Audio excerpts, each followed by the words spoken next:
I tell you what an unbelievable atmosphere out there tonight that our fans created, giving us that home field advantage.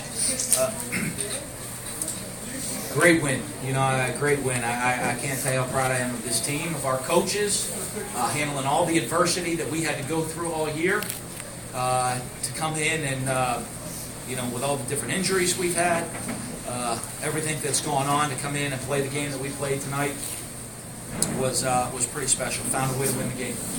Found a way to win, and that's what's most important. Unbelievable job. Unbelievable. Our fans, everything, get this trophy back home where it belongs is a special, special deal. Was Dak Prescott available all game or just decided at that point? No, it was pretty amazing. Dr. Sills, before the game, had flown in from Nashville to check him out. Honestly, and you can talk to my wife, I talked to her, today, and I said there's no chance he's playing. And Dr. Sills came in and said, I saw him 2 weeks ago, and I would have thought, he'd be lucky to play in the whole game. And he came in and he said, he goes, I've never seen it before. It must be a miraculous recovery. He was getting updates and reports, and he said, must be a miracle.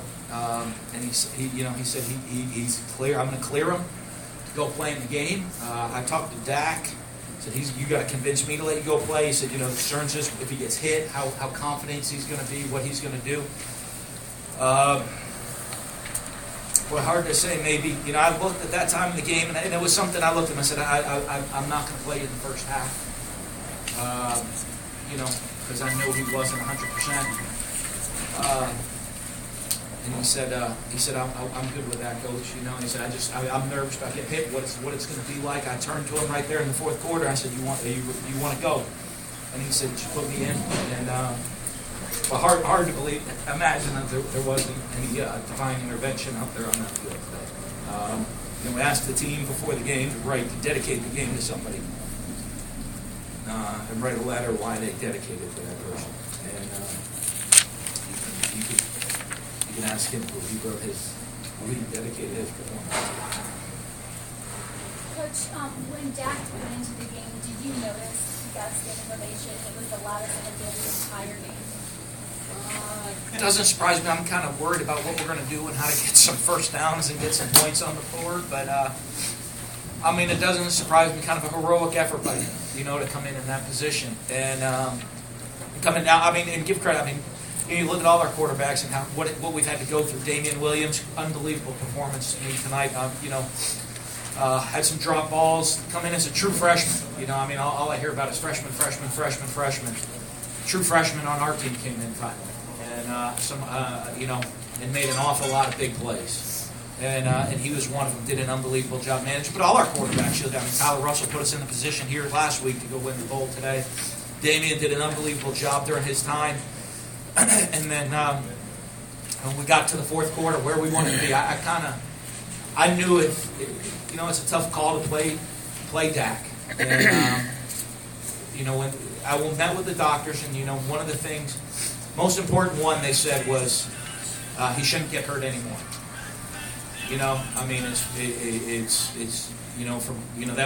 That was the biggest concern. If you put him in a game and he got hit, that it could cause longer term damage. They said he's cleared to go. There's no threat of longer term damage. So, we kind of wanted to get into the fourth quarter of the game and try to put him in. And we did that, and he did that, and an amazing effort. When you go through those 2 fourth-down plays, the first one, we're looking. We're going to go with Devin Bell and try a 53-yard field goal. Honestly, the scariest one of that was they still had timeouts left. We would have given them the ball. And, they got a kicker with a cannon of a leg not far out. And, looked at 4th and 10 and obviously wish it was shorter. Kind of liked the call that we had. For the call, we decided to go with it to try to push it closer. And we did get into field goal range right there at the end. And then in overtime right there, we got the ball down on the 3-yard line. We're here to win. I felt pretty good about giving the ball to Dak and being able to find a way to get in there. You mentioned that there was concern about how he would feel he were hit, and yet he called his own number twice in that overtime. Absolutely. So he wasn't too worried about Well, getting he's a hit. competitor now. You know, I mean, he is. He's as tough as they come.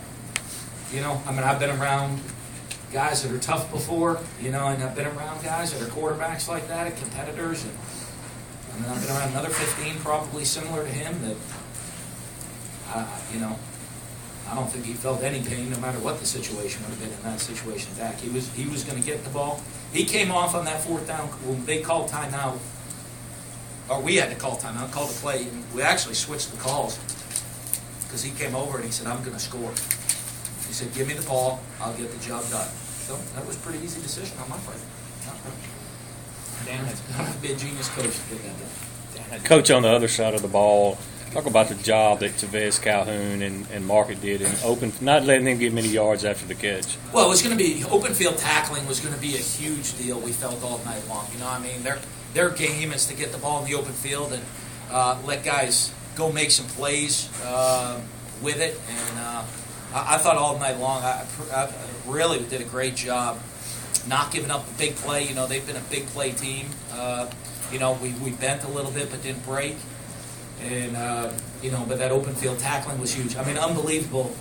Defense, you know, held them to our defense held them to 3 points. And that's pretty good. That was a pretty good effort. You know, talk about it. You know, we talked about it with Damian coming in the game, you know, possibly true freshman. Other guys are going to have to step up, make plays, do things, to not put it all on his shoulders. We're able to do that. We didn't have to put it all on his shoulders. He did a great job to get us to do what we were able to do. Dan, what had Dak been able to do in practice all week? Nothing. Not a thing? You know what? One day he came out there, you know, I mean, because nobody touched. We didn't have pads all practice, and he took a couple reps on Tuesday. You know, because the trainers, I said, hey, if we can get him going Tuesday, I think he'll play in the game. The trainers looking in, I mean, he doesn't even have full range of motion in his arm. He can't move it completely. And he took some reps, you know, I mean, I wanted to keep him feeling positive and good about himself, so he took some reps on Tuesday's practice. And he did he did a good job with it. You know, I mean, it wasn't like, you know, fortunately, I mean, it was his left shoulder, so he could throw the ball and do some things like that, knew the game plan, knew what we were trying to do, and so he did it. And then, you know, I mean, he didn't take a whole lot of reps. He tried to get a couple here and there. I didn't give them to him because I didn't think there was any chance he was going to play. What was your thought of Damian in the first half, you know, to kind of move the ball? And I thought Damian did a great job tonight. Under the circumstances he was put in, you know what?